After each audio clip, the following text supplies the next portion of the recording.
맥길이라는 통증학자, 통증을 연구하는 학자가 사람의 아픔을 수치로 나타냈는데 그것을 맥길 수치다 이렇게 이야기합니다. 그 맥길 수치가 10단계가 있는데 그 10단계를 다 이야기할 수 없어서 5번째부터 이야기를 한다고 한다면 5번째 맥길 수치에 해당하는 통증은 암, 말기암 환자가 느끼는 통증이라고 합니다. 말기암 환자들에게는 그 통증을 이겨낼 수 있는 힘이 없어서 마약을 투여한다고 합니다. 그 마약을 통해서만이 그 통증을 감해질 수 있는 그런 기회가 주어진다고 합니다. 네 번째는 의외로 만성 요통이라는 통증을 이야기했습니다. 제가 요통을 앓지 않아 봐서 요통이 얼마나 아픈지 잘 모르겠는데 의외다 이런 생각을 갖게 됩니다. 세 번째에 해당하는 통증은 출산의 통증입니다. 여성들이 아이를 낳을 때 하늘이 노래진다는 그런 통증, 뼈가 뒤틀리고 살이 찢기는 그런 아픔의 모습이 세 번째 통증입니다. 두 번째 통증은 절단의 통증입니다. 신체가 잘려나가는 통증, 살이 찢기고 뼈가 잘려나가는 그 통증이 두 번째로 인간이 느끼는 두 번째로 큰 통증이라고 합니다. 마지막 가장 큰 통증은 장렬통이라고 합니다. 장렬통이라는 말은 무슨 말이냐면 열이나 불로 살이 태워지는 그 아픔, 그것이 가장 큰, 인간이 맛보는 가장 아픈 통증이다 이렇게 이야기를 하고 있습니다. 그런데 그것보다 더 아픈 통증이 있습니다. 그것은 내가 당하는 고통입니다. 남이 아무리 아프고 힘들고 어렵다고 해도 그것보다 내가 당하는 그 고통, 그것이 가장 큰 통증이다 이렇게 이야기를 할 수 있을 것입니다. 그래서 사람들은 누구나 아파, 고통 받는 것을 싫어합니다. 아파하는 것을 싫어합니다. 오늘 성경 읽었던 주인공 욥은 많은 사람들의 머리에 고통받는 사람보다는 갑절의 축복을 회복했던 믿음으로 승리하는 사람이다 이렇게 우리가 많이 생각을 합니다. 그런데 욥의 삶의 모습, 욥이 당했던 사건들을 바라보면서 우리는 욥이 당했던 그 고통을 간과할 수가 없습니다. 욥은 전설적인 신앙의 위대한 위인입니다. 그렇다고 해서 그 위인이라는 것 때문에 그가 고통당했던 그것을 간과할 수 없습니다. 욥은 최고의 갑부에서 모든 것을 잃어버린 그런 거렁뱅이와 같은 삶을 경험했습니다. 욥기 2장 6절에 보게 되면 하나님께서 사단에게 욥을 맡겨버립니다. 오직 그의 생명 외에 모든 것을 다 사단에게 맡겨버립니다. 그래서 양도 소도 모든 재산을 다 잃어버렸습니다. 그뿐 아니라 우리가 잘 아는 바와 같이 10명의 자식을 한꺼번에 다 잃어버렸습니다.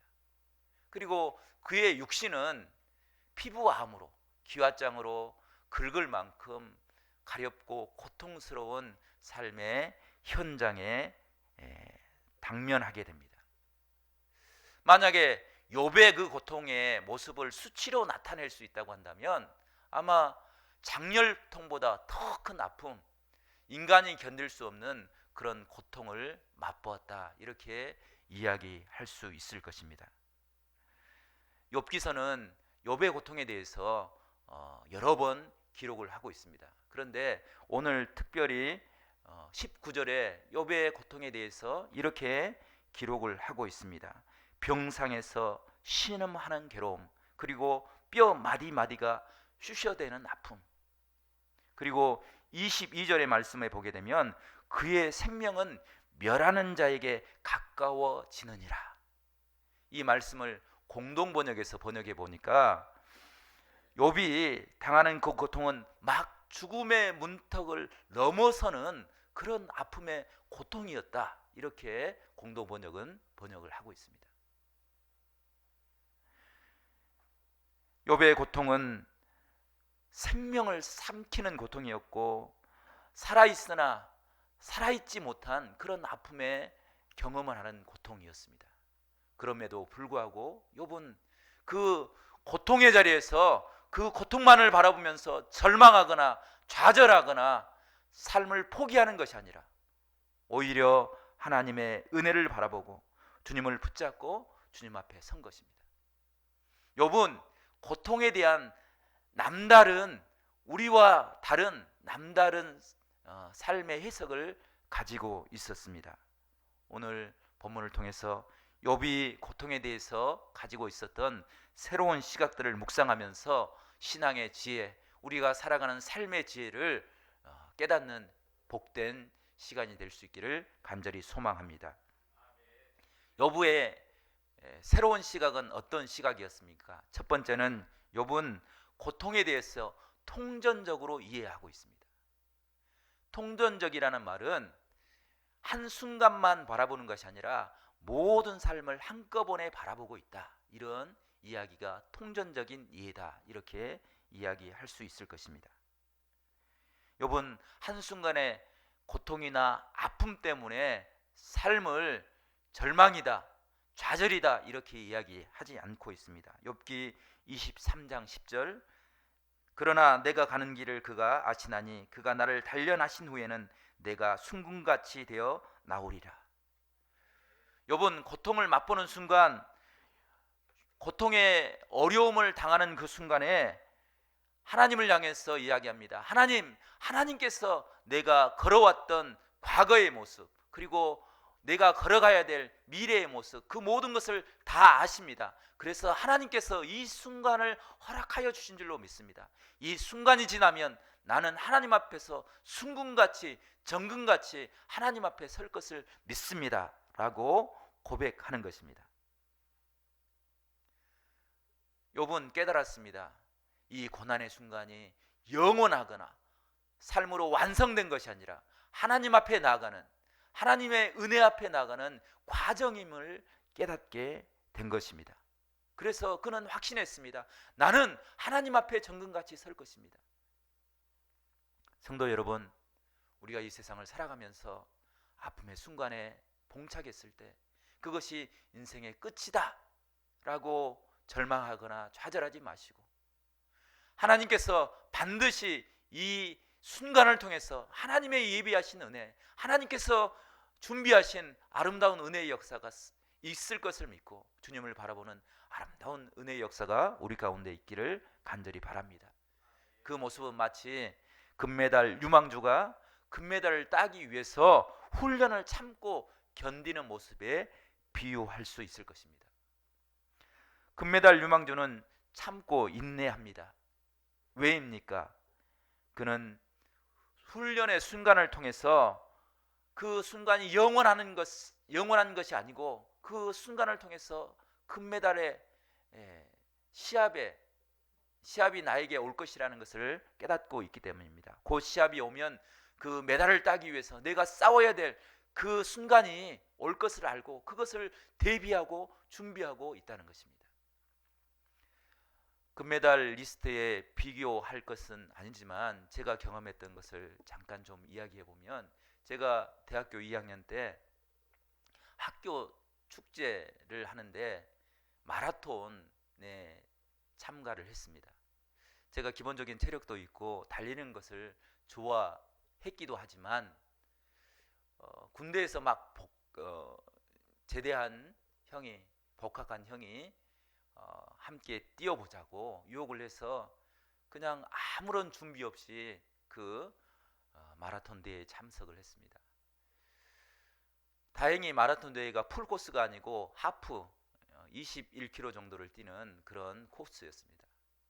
학교를 나와서 저 강변역을 돌아서 어린이대공원 후문을 통과해서 이렇게 워커힐 쪽으로 들어오는 그 길을 달리는 코스였는데 처음에 그 형을 뒤따라 가다가 오버페이스가 된 것 같습니다. 그래서 정말 겨우겨우 뒤를 따라가는데 마라톤 마지막 막바지 코스가 어린이 대공원에서 워커힐로 올라가는 길인데 그 길이 가파른 오르막길입니다. 거기에 도착했는데 정말 난생 처음 그런 경험을 했습니다. 가슴이 터질 것 같고 막 앞이 노래지고 쓰러질 것 같은 그런 기분이 드는 것입니다. 그래서 포기해야 되나 말아야 되나 라는 생각을 가지고 거의 무의식적으로 대략적으로 한 3분에서 5분 정도 달렸던 것 같습니다. 그런데 놀라운 것은 그 순간 3분에서 5분 죽을 것 같고 쓰러질 것 같은 그 순간이 벗어나니까 다시 호흡이 돌아오는 거예요. 그래서 하프 마라톤 코스를 완주했습니다. 몇 등을 했겠습니까? 1등을 하지 못하고 7등을 했습니다. 그리고 나서는 지금까지 마라톤을 해본 적이 없습니다. 그런데 놀라운 것은 저만 그런 경험을 한다는 것이 아닙니다. 마라톤 프로 선수들도 마의 지점이 있다는 것입니다. 30에서 35km를 지나는 그 순간에는 그 모든 마라톤을 참가하는 사람들이 가슴이 터질 것 같고 죽을 것 같은 그런 마의 지점을 맞게 되는 것입니다. 그 지점을 지나야만 마라톤을 완주할 수 있습니다. 욥의 고통의 순간도 마치 마라톤 선수들이 경험하는 마의 순간을 경험했던 것으로 보입니다. 우리가 인생을 살아가면서 순간순간마다 이 마의 순간을, 마의 지점을 맞이할 때가 있습니다. 정말 이 순간 모든 것을 놓아버리고 싶은 그런 순간들이 있을 때가 있을 것입니다. 그러나 그 순간조차도 우리는 하나님이 나와 함께 하심을 믿고 하나님이 주신 삶의 자리인 것을 깨닫고 참고 인내하면 욥과 같은 승리의 삶을 살아갈 줄로 믿습니다. 완주를 하기 위해서 하나님이 주신 삶의 자리 포기하지 않기 위해서 하나님께서 우리 인생을 주실 때 마지막까지 끝까지 달리라는 사명을 우리에게 주셨는데 그 사명의 자리를 포기하지 말고 주님과 날마다 동행함으로 천국과 같은 삶을 살아갈 수 있는 우리 모두가 될 수 있기를 간절히 축원합니다. 모세는 하나님께 욥과 같은 인내를 요구받았던, 훈련을 받았던 그런 믿음의 위인입니다. 모세는 40년 동안 왕궁에서 편안한 삶을 살았습니다. 그 편안한 삶을 살았던 그가 40년 미디안 광야에서 홀로 삶을 유지해 나갈 때 그의 삶은 너무나도 외롭고 서럽고 힘들고 어려웠을 것입니다. 만약 모세가 미디안 광야가 내 인생의 마지막 자리다, 끝이다 라고 생각했다고 한다면 그는 그곳에서 탈출하지 못했을 것입니다.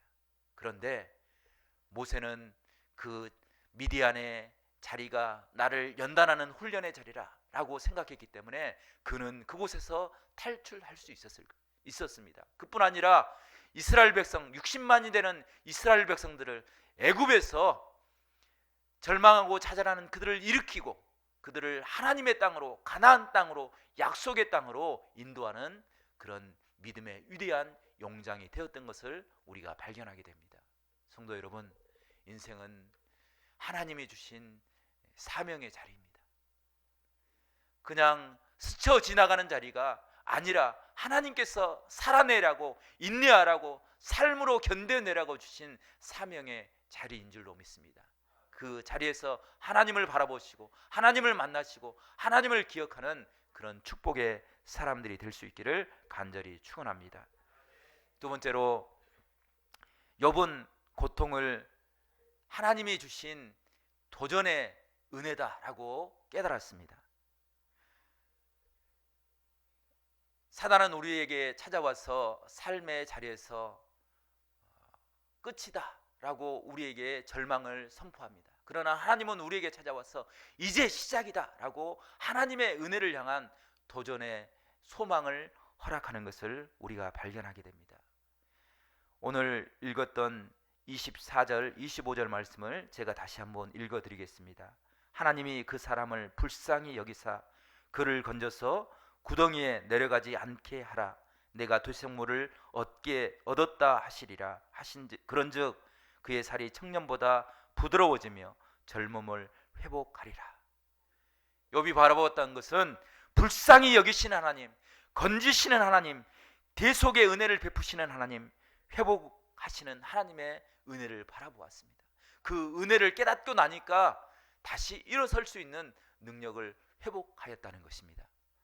성도 여러분, 욥이 바라보았던 그 하나님을 바라볼 수 있는 귀한 은혜의 시간이 될 수 있기를 간절히 축원합니다.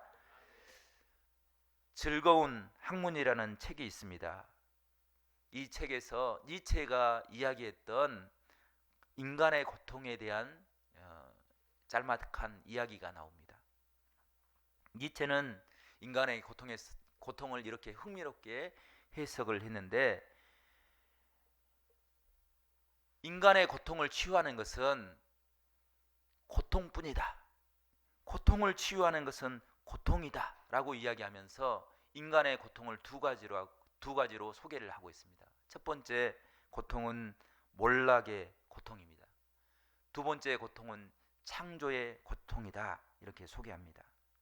우리가 이 세상을 살아가면서 일상 가운데서 만나는 고난, 고통, 그 과정에서 고통만 바라보는 그 삶의 자리, 그 고통을 몰락의 고통이다, 이렇게 소개합니다.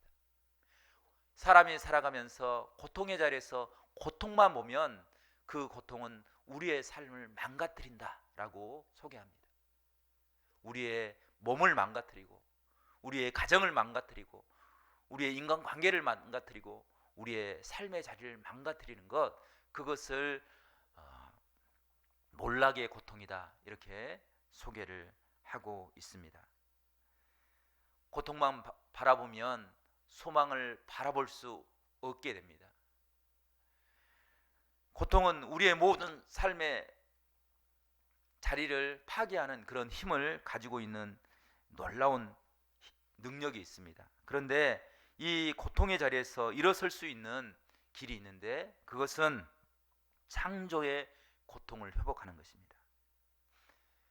그렇다면 창조의 고통은 무엇을 의미합니까? 쉽게 말하면 태도의 변화, 세계관의 변화를 이야기합니다. 생각이 뒤바뀌는 것입니다.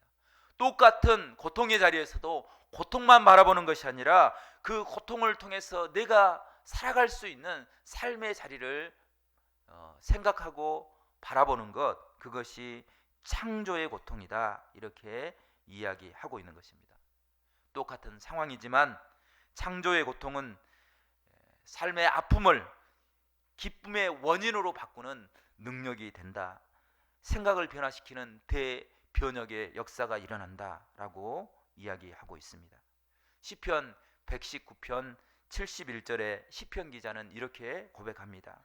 고난당하는 것이 내게 유익이라. 이로 말미암아 내가 주의 율례들을 배우게 되었나이다. 시편 기자는 고난당하는 것이 내게 유익이다, 이렇게 이야기합니다. 시편 기자가 마조이스트, 고난을 즐기는 사람은 아닙니다. 그런데 그 고난의 자리에서 그가 고난이 내게 유익이다 이야기할 수 있는 것은 그 고난을 통해서 하나님의 율례들, 하나님께서 계획하신 인생의 비밀을 깨달았기 때문이다 라고 고백하는 것입니다. 고통 속에서 하나님의 말씀을 기억하고, 나와 함께 하신 하나님, 나를 지키시고 보호하신 하나님, 내가 몸부림칠 때 나와 함께함으로 나의 삶을 지키시는 하나님의 은혜를 보는 것, 그것이 창조의 고통이다, 이렇게 이야기할 수 있을 것입니다. 요셉은 형제들에게 팔려서 애굽으로 갔습니다. 종된 삶을 살았습니다. 그런데 그는 자신의 환경만 바라본 것이 아니라 자신을 인도하신 하나님의 은혜를 깨닫게 되었습니다. 그리고 창세기 50장 20절에 이렇게 고백합니다. 당신들은 나를 헤아려 하였으나 하나님은 그것을 선으로 바꾸사 오늘과 같이 많은 백성들의 생명을 구원하시려 하셨나니. 형제들은 나를 해하려고 나를 애굽으로 팔았지만 하나님은 오히려 그것을 바꾸셔서, 선으로 바꾸셔서 온 백성들, 만 백성들을 구원하는 하나님의 구원의 계획을 세우셨다. 그것을 깨닫고 하나님께 감사하는 요셉의 모습을 우리가 발견하게 됩니다. 하나님은 바꾸어 주시는 분입니다. 우리의 삶의 환경을 바꾸어 주셔서, 삶의 태도를 바꾸어 주셔서, 생각을 바꾸어 주셔서, 하나님의 계획을 바꾸어 주셔서 하나님의 사명의 자리로 인도하시는 능력의 하나님이신 줄로 믿습니다. 욥이 만일 자신의 고통만을 바라보았다고 한다면 그는 스스로의 삶의 자리를 견딜 수 없었을 것입니다. 자식을 잃고 제정신으로 살아갈 수 있는 부모는 아무도 없습니다. 생떼 같은 자식을 한꺼번에 10명을 잃어버렸던 욥의 고통은 인간이 감당할 수 없는 가장 큰 고통의 삶의 모습이었을 것입니다. 모든 것을 잃어버렸던 그 삶에는 인간이 수치로 나타낼 수 없는 그런 아픔이었을 것입니다. 그런데 그 아픔의 자리에서도 욥은 하나님의 계획하심을, 하나님의 인도하심을, 하나님이 나와 함께 하심을 깨닫는 은혜를 바라봄으로 승리할 수 있었습니다. 우리의 삶이 그러한 삶이 될 수 있기를 간절히 바랍니다. 오늘 말씀을 정리해 보겠습니다. 성도 여러분, 욥은 고통을 끝으로 보지 않았습니다. 오히려 새로운 출발이고 도전이라고 생각하였습니다. 역전의 순간이라고 생각했습니다. 그래서 욥은 하나님 앞에 기도했습니다. 하나님, 나를 정금과 같이 변화시켜 주시옵소서. 또한 욥은 고통의 순간에 고통만을 바라본 것이 아니라 하나님을 바라보았습니다. 그래서 하나님의 은혜를 기억하는 사람이 되었습니다. 하나님의 사명 때문에 살아갈 수 있는 삶의 이유를 발견하는 은혜의 사람이 되었습니다. 그래서 고통의 순간에도 하나님의 은혜를 간구하는 믿음을 회복하였습니다. 우리도 그러한 믿음을 회복하는 축복의 사람들이 될 수 있기를 간절히 축원합니다. 초대 교부 중에 크리소스톰이라는 교부가 있습니다. 이분이 복음을 전하다가 박해를 받게 됩니다. 복음을 전했다는 이유로 감옥에 갇히게 되었습니다. 그가 감옥에 갇혀서 하나님 앞에 이렇게 기도했습니다. 주님, 감사합니다. 감옥에 갇힌 것은 주님께서 죄수들에게 복음을 전하라고 이곳에 나를 보내주신 줄로 믿습니다. 그리고 그는 감옥에서도 절망하지 않고 자신의 사명을 다해서 주의 복음을 전하기 위해서 힘을 다해서 노력했습니다. 그 모습을 보고 도저히 안 되겠다 해서 그를 사형의 명령을 내렸습니다.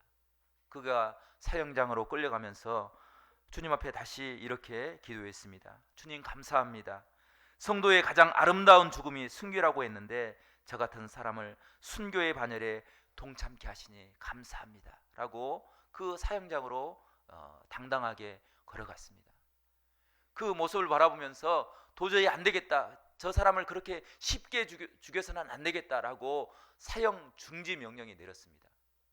사형 중지 명령이 내릴 때 크리소스톰은 또 다시 이렇게 기도했습니다. 주님, 감사합니다. 주님께서 아직 종에게 할 일이 남아 있다고 생명을 살려주셨으니 내가 죽도록 충성할 수 있도록 나를 도와주십시오. 감옥에 들어가도 크리소스톰은 감사했습니다. 사형 명령이 내려져도 순교의 자리에서도 그는 감사의 고백을 할 수 있었습니다. 또 다시 삶의 기회를 주신 하나님의 은혜를 기억할 때도 그는 사명을 잃어버리지 않고 하나님께 감사할 수 있었습니다. 우리가 어떤 삶의 자리에 있든지 간에 감사함으로 하나님 앞에 서면 그것이 우리에게는 축복이고 우리에게는 하나님의 사명을 감당하는 은혜의 자리가 될 줄로 믿습니다. 이러한 감사의 모습을 날마다 회복하며 주님과 동행하며 승리하는 믿음의 사람들이 될 수 있기를 간절히 축원합니다. 기도하겠습니다. 사랑과 은혜가 풍성하신 우리 하나님 아버지, 감사합니다. 세상을 살다 보면 우리가 생각지 못한 욥이 당하는 아픔과 고통을 경험할 때가 있습니다. 그때 저희의 눈을 열어주셔서 고통만을 바라보는 것이 아니라 우리와 동행하신 하나님, 우리를 붙잡고 계신 하나님을 바라볼 수 있도록 우리 하나님께서 저희와 함께하여 주시옵소서. 그래서 고통이 삶의 도전이 되게 하여 주시고 새로운 출발점이 되게 하여 주시고 하나님의 사명을 깨닫는 은혜의 시간이 될 수 있도록 저희를 인도하여 주시옵소서. 주님께 모든 것 감사와 영광 올려드리고 예수 그리스도의 이름으로 간절히 기도드리옵나이다. 아멘.